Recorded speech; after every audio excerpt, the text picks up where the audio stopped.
Institute's annual celebration of the life and legacy of Milton Friedman.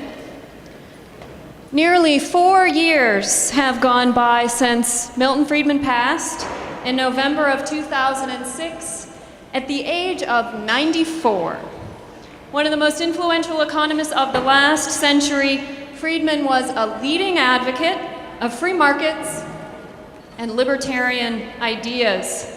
And he was a relentless debater, perhaps one of the things he's most well known for as a personal matter. At one faculty party, an unfortunate opponent tried to escape a debate by getting up and leaving the room. Friedman pursued him. He darted between several people, stepped on the seats of an empty couch, holding his drink in one hand, bracing himself on the back of the couch with the other, vaulted over the couch onto the floor so he could cut off his hapless opponent and continue correcting him. It was said to be the sort of scene that you only expect to see in an action movie. In 2002, President George W. Bush spoke at a ceremony honoring Friedman on the occasion of his 90th birthday.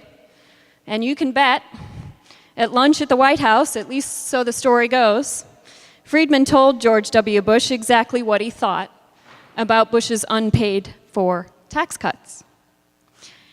We miss Milton Friedman, perhaps today more than ever.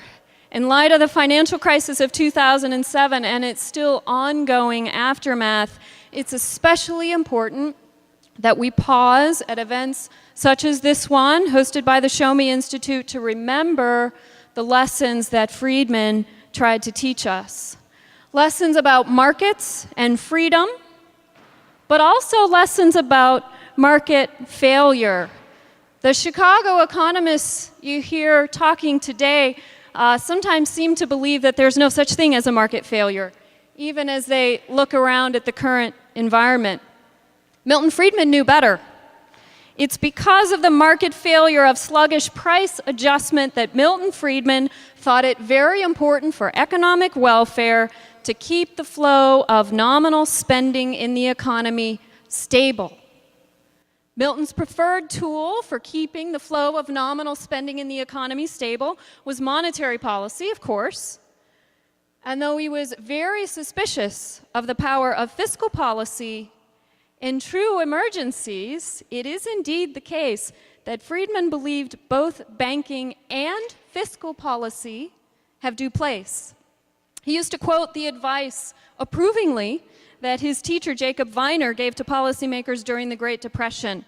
And he noted that when bank operations don't suffice to countervail a contraction in credit, the federal government should increase its expenditures or decrease its taxes. Let us not forget the lessons Milton Friedman, all of them, tried to teach us. Lessons about markets, market failure, and about freedom of choice. So once again, welcome to the Show Me Institute's celebration of the life and legacy of Milton Friedman, and enjoy.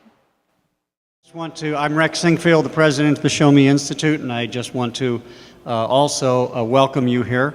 First of all, you might notice some interesting centerpieces. Those are books, and they represent some of the books that the Show Me Institute Book Club has been going through or will be going through. And some of them, as you can see, are rather arduous tomes. If you are interested in any of those, they're not free. You can pay for them. We believe in free markets here. Free markets come with a price. But see Eric Dixon. There's Eric Dixon, the editor of the Show Me Institute, and I'm sure he can arrange a good free market transaction. Now, secondly, would all of the staff and any board members of the Show Me Institute, would you just stand up for a minute so everybody knows who you are? You don't have to go around and say who you are, but...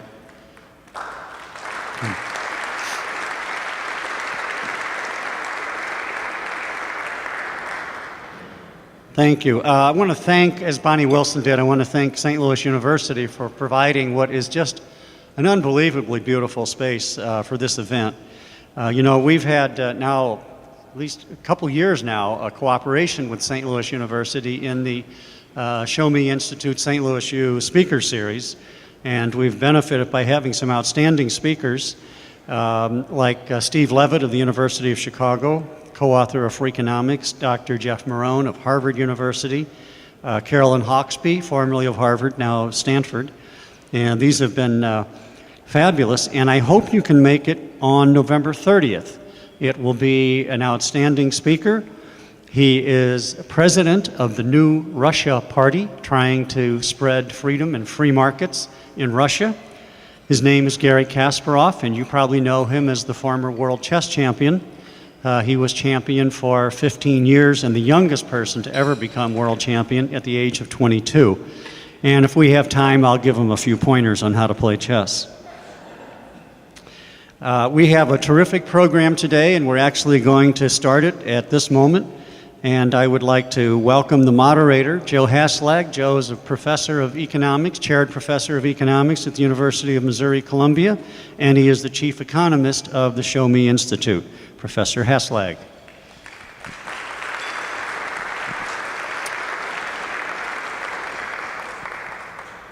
Thank you for showing up.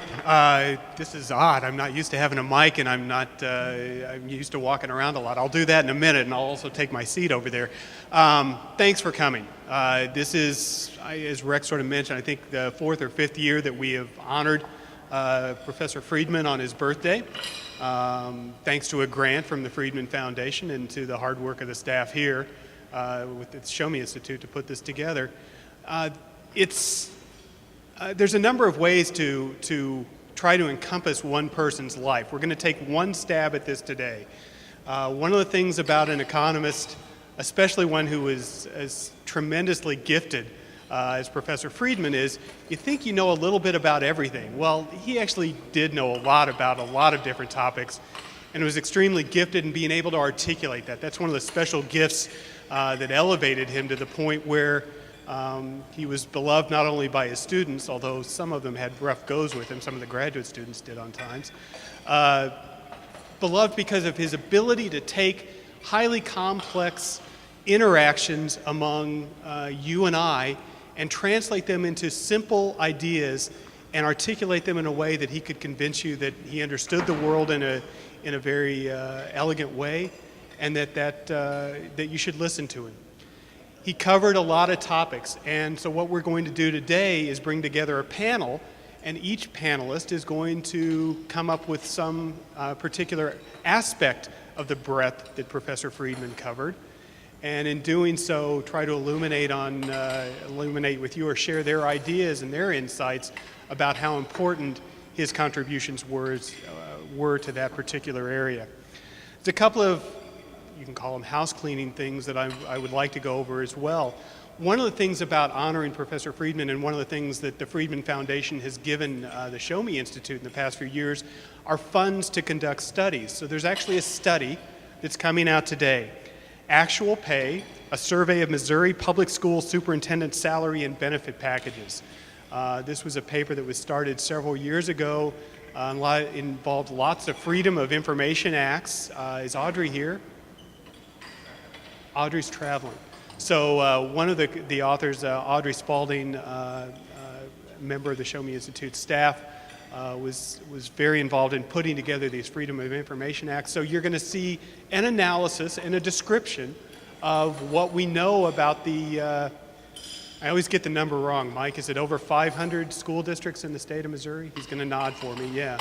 Over 500 school districts, and what they pay their superintendents and how they pay them. So they're eventually will have actually copies of their contracts. Now you might ask, well, why are we digging that way? We're not trying, this isn't a gotcha moment. This is just a further illustration of the transparency that we would expect of the government that exists at the state level. A couple of other points that I'd like to direct you to as you, along the lines of transparency that the Show Me Institute has been involved in. If you go to www.showmeliving, that's all sort of scrunched up into one word, showmeliving.org, there's a couple of applications that have been developed over the last 12 months by the Institute staff and various economists, which aims to add to this notion of transparency. I'll give you a more precise example. If you've ever gone to the Missouri State Government portal and you've tried to navigate your way through that portal, a very good idea that was initiated under Governor Blunt's administration, but the portal was aimed to sort of allow you to track spending by the state government at almost the individual level, certainly at the program level and at the individual level. Well, I think what has happened at the Show Me Institute is we've taken that portal and made it far more accessible. So if you go to showmeliving.org, you can take that for a trial run and you can see how different levels of spending, where your dollars are going, the dollars that you pay to state government. So if you're interested in how much was spent on historic preservation tax credits or how much was spent on specific programs, this is an easy way to do that. I think a very navigable way to do that.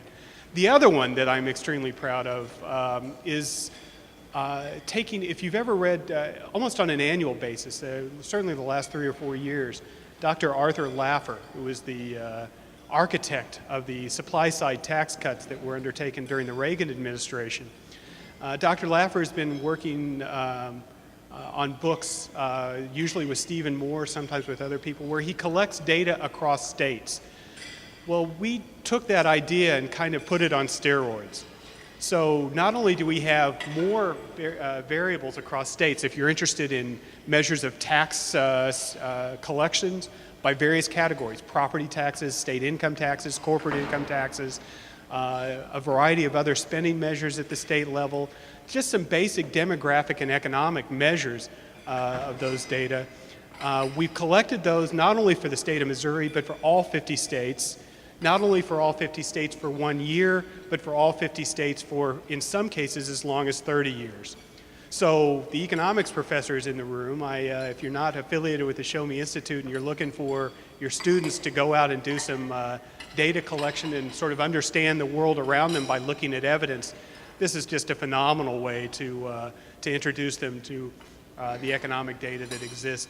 For the rest of us, if you just want to see how California compares to the state of Missouri on a certain dimension, this is a very easy way to do that. It's got graphical features built in, so if you want to chart certain things across time, you're capable of doing that. So I urge you to go again to showmeliving.org and to look at the IDEAS, IDEAS application as well and get that. Thank you. I don't know what he said about me because we were working on this stuff, but it was probably right. So I got assigned the topic of education because that's what I do, but and we said talk a few minutes, but I'm going to use a couple of my minutes to comment more generally. All of us do teaching, and I read Capitalism and Freedom when I was a grad student. As Susan will say, a far left graduate student way back, and I went away from it. I saw much of the Friedman series, Free to Choose, but about 5-6 years ago, a professor in the history department was teaching a course on intellectual history, and he was having students, among the many books he was reading, 20th century intellectual history, having them read Friedman. And he asked me to come in and do a guest lecture. So I reread Capitalism and Freedom after 25 years, having read it the first time. And it was really extraordinary to pick it up again and read it. And if you haven't, I'd encourage you to read it. Because what's striking, of course, it's very well written, very elegantly written, really, tightly logical book. But he lays out a lot of ideas at that time. It was written, I think it was published in '61. And it's extraordinary how much the world has moved towards the ideas he laid out.